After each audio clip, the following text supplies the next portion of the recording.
দর্শক আপনারা দেখতে পাচ্ছেন ঢাকা ৫ আসনের অধীনে ৬০ ও ৬১ নং ওয়ার্ডকে ফিরিয়ে দেওয়ার জন্য মানববন্ধনে এসেছে বিএনপির নেতাকর্মীরা।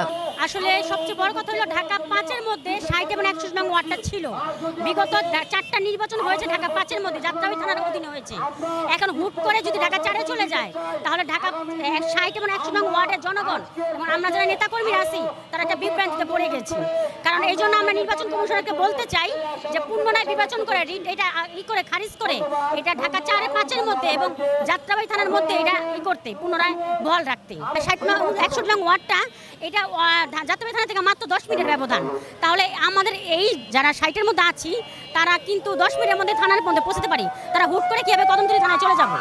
কারণ আমরা তো যত ফ্যাসিলিটি যত আমাদের সুযোগ সুবিধা সব ঢাকা ৫-এর মধ্যেই পেয়েছি, যাত্রাবাড়ী থানার মধ্যেই পেয়েছি। এখন তো আমরা কদমতলী থানাতে আমরা কিছু না, এটা বহিরাগত হয়ে গেলাম ওইখানে।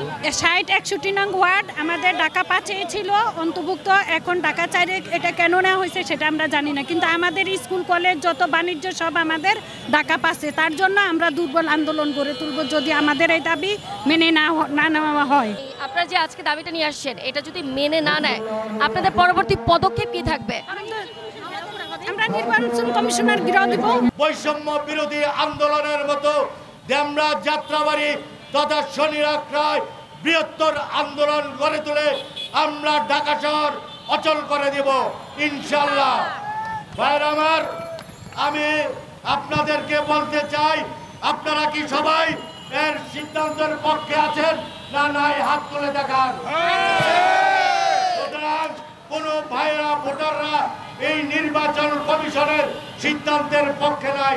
তাই আমি আপনাদেরকে আবারও বলতে চাই, আবারও আপনাদেরকে হুঁশিয়ার করে বলতে চাই, আপনারা অবিলম্বে আপনাদের এই সিদ্ধান্ত বাতিল